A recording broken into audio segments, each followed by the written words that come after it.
ನಮ್ಮ ಜನ್ಮ ಜನ್ಮಾಂತರದ ಪೂರ್ವ ಜನ್ಮದ ಸಂಸ್ಕಾರಗಳು ವಿಕರ್ಮಗಳೇನಿದೆಯೋ ಅದನ್ನ ಭಸ್ಮ ಮಾಡ್ಕೊಳ್ಳೋಕ್ಕೋಸ್ಕರ ಬಾಬಾ ಅವ್ರನ್ನ ನೆನಪು ಮಾಡ್ಬೇಕೇನಿಲ್ಲ. ಬಾಬಾ ನನಗೆ ಡಬಲ್ ಸೈಡ್ ಇದೆ ಕೊಡಿಸ್ಬಿಡು ಅದಾಯ್ತು. ಓಂ ಶಾಂತಿ. ಈಗ ಸ್ವಲ್ಪ ಸಮಯ ಬಾಬಾ ನೆನಪು ಮಾಡೋಣ. ಓಕೆ, ಅಚ್ಚಾ, ಈಗ ಒಂದು ಸಂಕಲ್ಪ ಕೊಡೋಣ.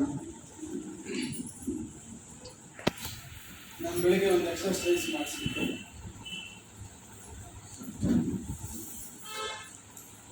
ಸಾಕಾರಿ ಆಕಾರಿ ಅದೇ ತರ ಈಗ ಒಂದು ಎಕ್ಸರ್ಸೈಸ್, ಸಣ್ಣ ಎಕ್ಸರ್ಸೈಸ್ ಬಾಬಾ ಹೇಳ್ತಾರೆ ಯೋಗದಲ್ಲಿ ಕೂಡ ಏನಿರಬೇಕು, ಯೋಗದಲ್ಲಿ ರಮಣೀಕತೆ ಇರಬೇಕು. ಎಷ್ಟು ಸಮಯ ನಾನು ಬೆಂದು ನೀನು ಬೆಂದು, ಬಾಬಾ ಬೆಂದು ನಾನು ಬೆಂದು, ಎಷ್ಟು ಸಮಯ ಕೊಡ್ತೀರ? ಯಾಕಂದ್ರೆ ಬಾಬಾ ಅವ್ರು ಹೇಳ್ತಾರೆ ಬೀಜರೂಪ ಸ್ಥಿತಿಯಲ್ಲೂ ಕೂಡ ತುಂಬ ಸಮಯ ಕುತ್ಕೊಳ್ಳೋಕ್ಕಾಗಲ್ಲ. ಬಾಬಾ ಅವ್ರು ಹೇಳಿದ್ದಾರೆ 69 ಮಾಡಿಯಲ್ಲಿ ಬೀಜರೂಪ ಸ್ಥಿತಿಯಲ್ಲಿ ತುಂಬಾ ಸಮಯ ಕುತ್ಕೊಳ್ಳೋಕ್ಕಾಗಲ್ಲ. ಯಾಕಂದ್ರೆ ಅಷ್ಟರತ್ನದಲ್ಲಿ ಬರೋರು ಕೂಡ ದಿನದಲ್ಲಿ ಒಂದು 2 ಅವರ್ ಮೇಲೆ ಬೀಜರೂಪ ಸ್ಥಿತಿ ಮಾಡೋಕ್ಕಾಗಲ್ಲ ಅಂತ ಹೇಳಿದ್ದಾರೆ ಬಾಬಾ ಅವರು ವಾಣಿಯಲ್ಲಿ ಸ್ಪಷ್ಟವಾಗಿ ಹೇಳಿದ್ದಾರೆ. ಹಾಗಾಗಿ ಬೀಜರೂಪ ಸ್ಥಿತಿಯಲ್ಲಿ ನಾವು ನಿರಂತರವಾಗಿ ಕುತ್ಕೊಳ್ಳೋಕ್ಕಾಗಲ್ಲ. ಒಂದು 5 ನಿಮಿಷ ನೀವು ಬೀಜರೂಪ ಸ್ಥಿತಿ, ಒಂದು 10 ನಿಮಿಷ ಬೀಜರೂಪ ಸ್ಥಿತಿ ಸಂಪೂರ್ಣ ಏಕಾಗ್ರತೆಯಿಂದ ಮಾಡಿ ನೋಡಿ. ಎಷ್ಟು ಸ್ಥಿತಿ ನಿಮ್ಗೆ ಆಗೋಯ್ತು ಅಂತಂದ್ರೆ, ಸೊ ಇನ್ನೇನು ಬೇಡ, ನನಗೆ ಊಟ ತೆಗೆದು ಬೇಡ, ನಮ್ಗೇನು ಬೇಡ, ಹೀಗೆ ಅಷ್ಟು ಪವರ್ಫುಲ್ ಆಗಿರ್ತದೆ ಯೋಗ. ಬಟ್ ನಿರಂತರವಾಗಿ ಅದಕ್ಕೆ ಬಾಬಾ ಹೇಳಿದ್ದಾರೆ ಏನಂತ, ಬೀಜರೂಪ ಸ್ಥಿತಿಯಲ್ಲಿ ಎಷ್ಟು ಸಮಯ ಆಗುತ್ತೆ ಇರಿ.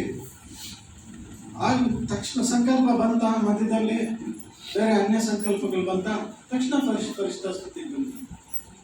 ಅದರ್ವೈಸ್ ಏನಾಗುತ್ತೆ ಗೊತ್ತಾ, ವ್ಯರ್ಥದಲ್ಲಿ ಹೋಗಿ ಮತ್ತೆ ಇನ್ಯಾವುದೋ ಆಲೋಚನೆಗಳು, ಇನ್ಯಾವುದೋ ವ್ಯವಹಾರಗಳು, ಇನ್ನೇನೋ ಯಾರ್ದೋ ವ್ಯಕ್ತಿಗಳು, ಇನ್ನೇನೋ ಮಾತುಗಳು ಇವು ಬಂದ್ಬಿಡ್ತವೆ.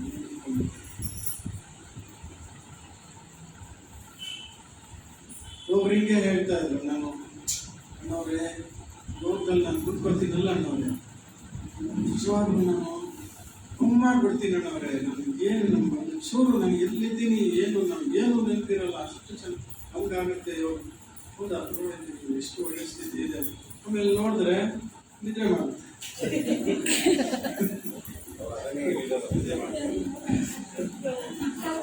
ಯೋಗದಲ್ಲಿ ಕೂತ್ಕೊಂಡು ಕೂಡಲೇ ಅವ್ರು ಏನ್ ಮಾಡ್ತಾ ಇದಾರೆ,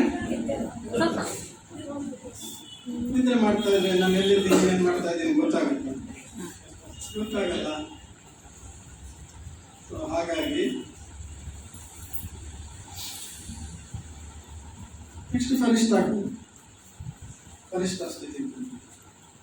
ಫರಿಷ್ಠ ಸ್ಥಿತಿಯಲ್ಲೂ ನಿಮ್ಗೆ ಬೋರ್ ಆಯ್ತಾ, ಅದನ್ನು ನಿಮ್ಗೆ ತಿಳ್ಕೊಳಕ್ ಆಗ್ತಾ ಇಲ್ಲ, ಇನ್ನೇನೋ ಸಂಕಲ್ಪಗಳು ಬರ್ತಾ ಇದೆಯಾ, ಇನ್ನೇನೋ ಯೋಚನೆಗಳು ಬರ್ತಾ ಇದೆಯಾ, ಇಮಿಡಿಯೇಟ್ ಏನ್ ಮಾಡ್ಬಿಡಿ, ಬಾಬನ ಜೊತೆ ವಾರ್ತಾಲಾಪ ಮಾಡಿ.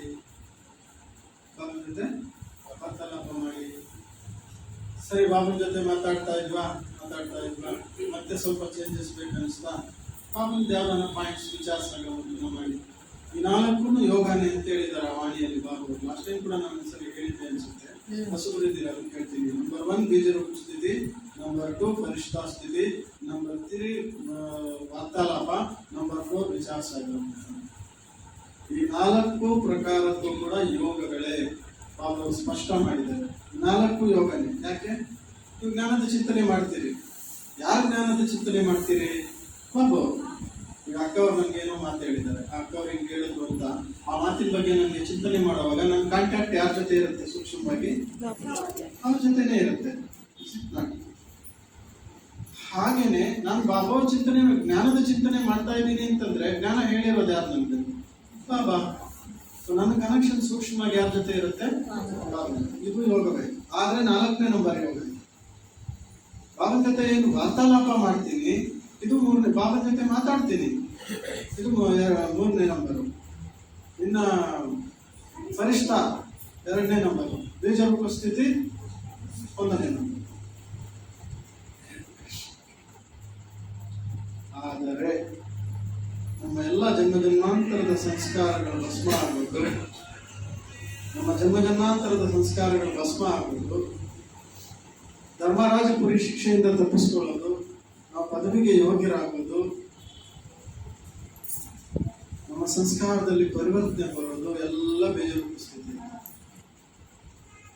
ಎಲ್ಲಾನು ಬೇಜಾರು ಸ್ಥಿತಿಯಲ್ಲಿ ಎಫರ್ಟ್ ಹಾಕ್ಬೇಕಾಗಿರೋದು ಕೂಡ ನಾವು ಅದಕ್ಕೆ ಜಾಸ್ತಿ. ಬಾಬನ ಜೊತೆ ಮಾತಾಡೋದು ಸುಲಭ.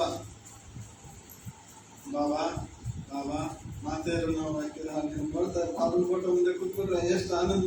ಬಾಬಾ ಎಷ್ಟು ಚೆನ್ನಾಗಿ ಮಾತಾಡ್ತಿರ್ತಾರೆ ಅಂತಂದ್ರೆ ಬಾಬನ ಜೊತೆ. ಬಾಬಾ ನನ್ನನ್ನ ಎಷ್ಟು ಚೆನ್ನಾಗಿ ಇದು ಮಾಡಿದೆ ಬಾಬಾ, ಮಾಡಿದೆ ಬಾಬಾ, ಹಿಂಗೆ ಮಾಡಿದೆ ಬಾಬಾ ಅಂತ ಎಷ್ಟು ಚೆನ್ನಾಗಿ ಬಾಬನ ಜೊತೆ ಮಾಡ್ತಾರೆ.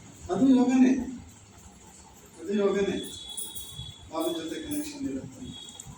ಆದ್ರೆ ಬಾಬಾ ಹೇಳ್ತಾರೆ, ಯಾವಾಗ ನೀವು ಬೀಜರೂಪ ಸ್ಥಿತಿಯಲ್ಲಿ ಸ್ಥಿತರಾಗಿ ನಂತರ ವಾರ್ತಾಲಾಪ ಮಾಡ್ತೀರಿ ನೋಡಿ, ಅದು ಪವರ್ಫುಲ್. ಇದನ್ನೇನ್ ಹೇಳ್ತೀವಿ ಅಂದ್ರೆ ಆತ್ಮಿಕ ವಾರ್ತಾಲಾಪ. ನೀವು ಆತ್ಮರಾಗಿ ವಾರ್ತಾಲಾಪ ಮಾಡಿಲ್ಲ ಅಂದ್ರೆ ಅದು ಮುಟ್ಟಲ್ಲ ಬಾಬನ್ಗೆ. ಯಾಕಂದ್ರೆ ನೀವ್ಯಾರು? ಆತ್ಮ ಅಲ್ವಾ? ಯಾರ ಜೊತೆ ಮಾತಾಡ್ತಾ ಇದ್ರಿ? ಪರಮಾತ್ಮ ಜೊತೆ. ನೀವು ಆತ್ಮನಾಗಿ ನೀವು ಪರಮಾತ್ಮನ ಜೊತೆ ಮಾತಾಡಿದ್ರೆ ಮಾತ್ರ ಲಿಂಕ್ ಆಗತ್ತೆ, ಅದರ್ವೈಸ್ ಲಿಂಕ್ ಆಗೋದು. ನಿಮ್ ಲೌಕಿಕ ತಂದೆ ಹತ್ರ ನೀವು ಬಾಹ್ಯ ರೂಪದಲ್ಲಿದ್ದೇ ಮಾತಾಡ್ಬೋದು, ಆದ್ರೆ ಪಾರಲೌಕಿಕ ತಂದೆ ಹತ್ರ ನೀವು ಆತ್ಮನಾಗೆ ಮಾತಾಡ್ಬೇಕು. ಹೌದಾ? ಹಾಗಾಗಿ ಬಾಬನ ಜೊತೆ ವಾರ್ತಾಲಾಪ ಮಾಡುವಾಗ ಚೆಕ್ ಮಾಡ್ಕೊಳ್ಳಿ, ಏನಂತ, ನಾನು ಆತ್ಮಿಕ ವಾರ್ತಾಲಾಪ ಮಾಡ್ತಾ ಇದ್ದೀನ ಅಥವಾ ಯಾವ ರೀತಿ ಚೆಕ್ ಮಾಡಿ. ಸೊ ಹಾಗಾಗಿ ನಾವು ನಿಶ್ಚಿಂತವಾಗಿ ನಮ್ಮ ಜೀವನದಲ್ಲಿ ಹ್ಯಾಪಿ ಆಗಿರ್ಬೇಕಂತಂದ್ರೆ ನಿಶ್ಚಿಂತವಾಗಿ ಅವ ಹೇಳ್ತಾರೆ. ಯಾರು ಚಕ್ರವರ್ತಿಗಳು ಗೊತ್ತಾ? ಚಕ್ರವರ್ತಿಗಳು ಯಾರು ಗೊತ್ತಾ? ನಿಶ್ಚಿಂತವಾಗಿರೋದು. ನಿಶ್ಚಿಂತ ಚಕ್ರವರ್ತಿ. ಒಂದು ಡ್ರಾಮಾದಲ್ಲಿ ಏನಿದೆ ಅದು ಅಕ್ಯುರೇಟ್ ಇದೆ, ಅದರಲ್ಲೇ ನನ್ನ ಕಲ್ಯಾಣ ಇದೆ. ಅಲ್ಲೇ ನಷ್ಟ ಆಯ್ತು, ಅದರಿಂದ ಏನೋ ನನಗೆ ಅವಮಾನನೇ ಆಯ್ತು, ಏನೋ ನಷ್ಟನೇ ಆಯ್ತು, ಬಟ್ ಅದರಲ್ಲಿ ಕಲ್ಯಾಣ ಇದೆ. ಈ ಥರದ್ದು ಬೇಕಾದಷ್ಟು ನಾನು ಅನುಭವ ಮಾಡಿದ್ದೀನಿ, ಅನುಭವದಿಂದ ಹೇಳ್ತಾ ಇದ್ದೀವಿ. ಬೇಕಾದಷ್ಟು ನಷ್ಟಗಳು ನನ್ನ ಜೀವನದಲ್ಲಿ ಆಗಿದೆ. ಆದರೆ ಆ ನಷ್ಟ ಆಗದೆ ಇದ್ದಿದ್ರೆ ನನಗೇನು ಲಾಭ ಆಗ್ತಿತ್ತೋ ಅದಾಗ್ತಿರ್ಲಿಲ್ಲ. ಇದು ಪಕ್ಕ ಇದೆ 100%.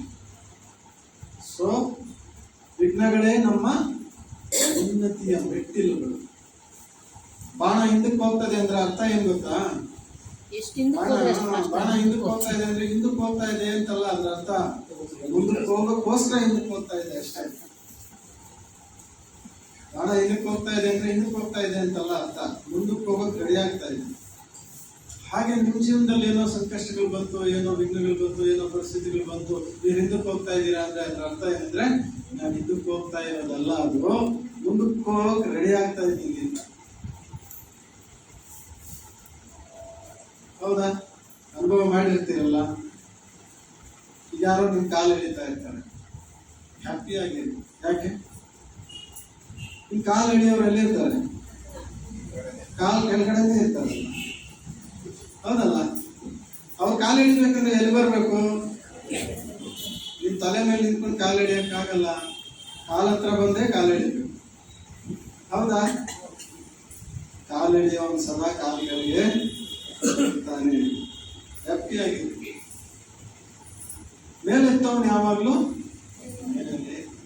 ಯಾಕಂದ್ರೆ ನಿಮ್ಮನ್ನ ಮೇಲೆ ಎತ್ತಬೇಕಂದ್ರೆ ಅವನ ಮೇಲೆ ಇರ್ಲೇಬೇಕು, ಜುಟ್ಟಿಟ್ಕೊಂಡು ಎಳೆಯಬೇಕಲ್ಲ. ಸೊ ಹಾಗಾಗಿ ಇದೆಲ್ಲ ಚಿಂತನೆಗಳು ಮಾಡಿ ನಾವು ಹ್ಯಾಪಿ ಆಗಿರ್ಲಿಕ್ಕೋಸ್ಕರ ಇವೆಲ್ಲ ಟಿಪ್ಸ್ ಬಾಬಾ ನಿಮಗೆ ಗೊತ್ತಿದ್ದಾರೆ. ಹ್ಯಾಪಿ ಆಗಿರ್ಲಿಕ್ಕೆ ಒಂದು ಡ್ರಾಮಾ ಫಿಕ್ಸ್ ಇದೆ. ಎರಡನೇದು ಏನಾಗ್ತದೆ ಎಲ್ಲ ಕಲ್ಯಾಣಕ್ಕೆ ಆಗ್ತಾ ಇದೆ, ನಮ್ಮ ಒಳಿತಿಗೆ. ಯಾಕೆ? ಇಡೀ ಜಗತ್ತಿನ ಆತ್ಮಗಳಿಗೆ ಒಳಿತು ಮಾಡಕ್ಕೆ ಭಗವಂತ ಬಂದಿದ್ದಾನೆ ಅಂತಂದ್ಮೇಲೆ ಇನ್ನು ಅವ್ರ ದೃಷ್ಟಿ ನಮ್ಮ ಮೇಲೆ ಬಿದ್ದು ಅವ್ರು ನನ್ನ ಜೊತೆಗಾರನ ಮಾಡ್ಕೊಂಡಿದ್ದಾರೆ, ನಾನು ಅವ್ರನ್ನ ಗುರುತಿಸಿದ್ದೀನಿ, ಅವ್ರು ನನ್ನನ್ನು ಗುರುತಿಸಿದ್ದಾರೆ, ಅವ್ರು ನನ್ನ ಜೊತೆಗೆ ಹಾಕೊಂಡಿದ್ದಾರೆ, ನನ್ನ ನಡೆಸ್ತಾ ಇದ್ದಾರೆ ಅಂದಮೇಲೆ ನನಗೆ ಕಲ್ಯಾಣ ಆಗಕ್ಕೆ ಸಾಧ್ಯ ಇದೆಯಾ? ಚಿಂತನೆ ಮಾಡಿ. ಚಾನ್ಸೇ